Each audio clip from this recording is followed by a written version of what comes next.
Hello, I'm Lo. I'm solving problem number 36 on page 192. So the questions. Two children are playing a game with they try to hit a small box on the floor with a marble fire from a spring-loaded gun that's on the table, and the box is 2.2 meter away from the edge of the table, and one of the kid compressed the spring 1.1 centimeter, but the center of the marble falls 27 centimeters short of the center of the box. So here's the questions. How far should the other kid compress the spring to score a direct hit? So these are what we have been given. The distance between the edge of the table and the center of the box, which is 2.2 meters, and how long did the first marble travel, which is 2.2 meters, minus 2.27 meters, which is 1.93 meters, and how much did the spring got compressed by that try, which is 0.011 meter. The energy of the system here is the energy stored in the spring, which is energy initial equals kx squared over 2, where k is a force constant of the spring and x is the amount of compression of the spring. When the spring has returned to its natural length and has given the marble a speed, then the energy of the system will become EF equals mv squared over 2. If we can neglect fiction, then mechanical energy is converted during this fire, so that EF equals EI, which gives us kx squared over 2 equals to mv squared over 2. By doing some algebra, we will get that v equals xc1 times square root k over m. And we already know that xc1 equals to 0.011, so which will become v equals 0.011 meters times square root k over m.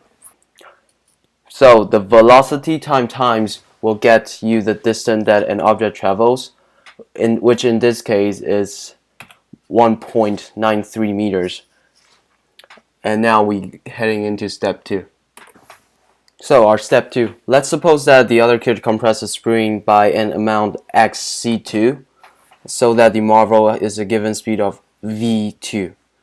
As before, we have EI equals k times xc2 squared over 2, and EF equals m times v2 squared over 2, and VI equals EI equals EF, and k times xc2 squared over 2 will equals m times v2 squared over 2, which will give us v2 equals xc2 times square root k over m. Then again, this velocity times equals the distance, so v2 times t equals x, and then this is what we given, the distance between the edge of the table and the center of the box is 2.2 meters, so v2 times t equals 2.2 meters. So for our step 3, the 4 equations on the left are the equation we get from our previous steps. Let's divide v2t over vt, which will give us 2.2 meters divided by 1.93 meters, which will give us 1.14. So let's divide that again, but this time the t will get cancelled out, which will give us xc2 times square root k over m divided by 0.011 meters times square root k over m, which will give us xc2 over 0.011 meters. Since v2t over vt equals v2t over vt, we can say that